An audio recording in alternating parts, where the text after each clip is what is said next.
Namaste. Greetings. Crispy. Bhagat Singh here. Happy solstice. Happy midsummer's coming right up on that point of the year. Longest day, arguably today, tomorrow, somewhere in the solar distance of the night.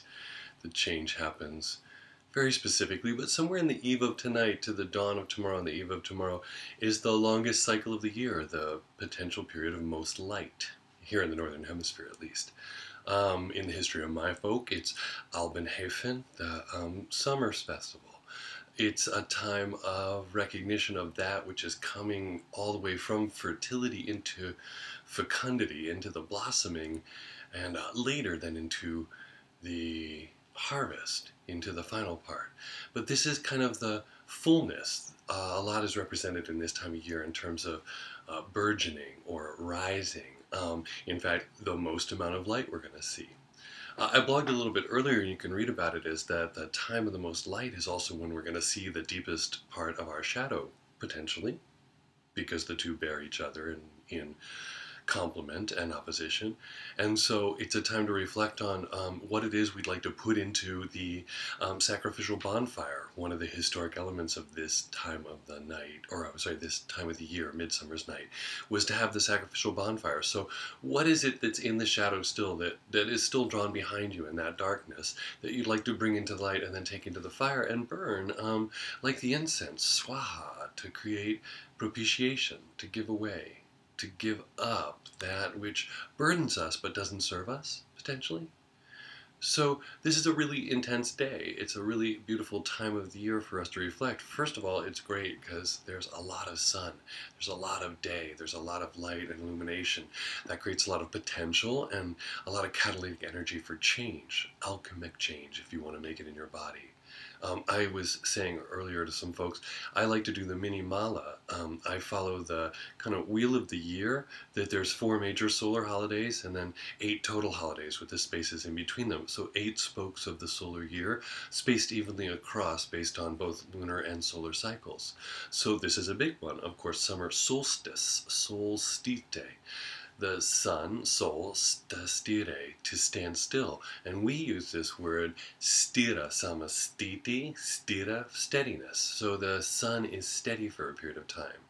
Then there are the equinoxes, where the period of time, day and night, is equal. Those 4 are the radial axes of the wheel.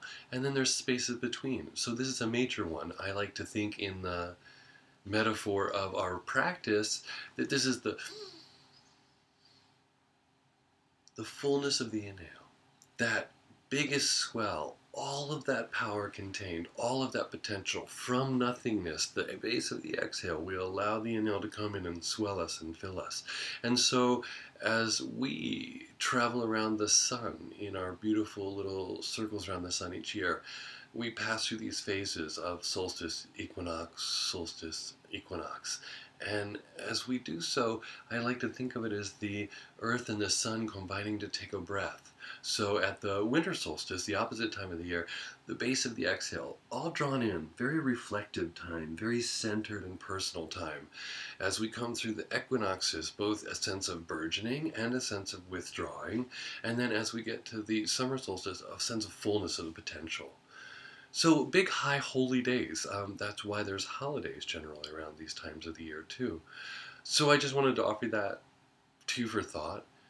But also, again, let me go to the dark side again really quick.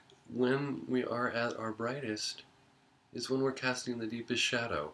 And a lot of us in the yoga world, we want to throw ourselves easily into the spiritual bypass, pretend it's all good. Oh, namaste, friend, move on.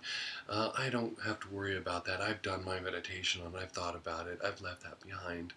No, there's a lot of sorrow. There's a lot of drama. There's trauma in our lives. Many of us have grown up in challenging or less than ideal situations, and it doesn't mean that we're victimized or tainted by that forever, but it does add a flavor to our experience. And so, as bright as we like to have things, oftentimes we need to look back and think, how has that bit of my past informed me? What can I learn from that? What has served me? Actually, what part of that shame might have become part of my fame?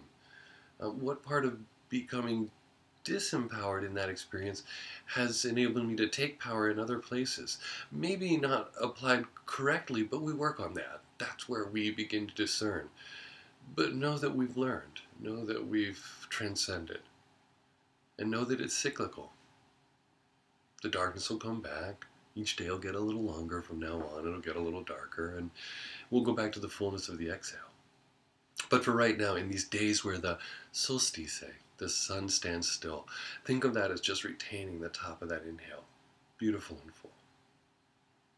And then give thanks and praise. Namaste. Enjoy.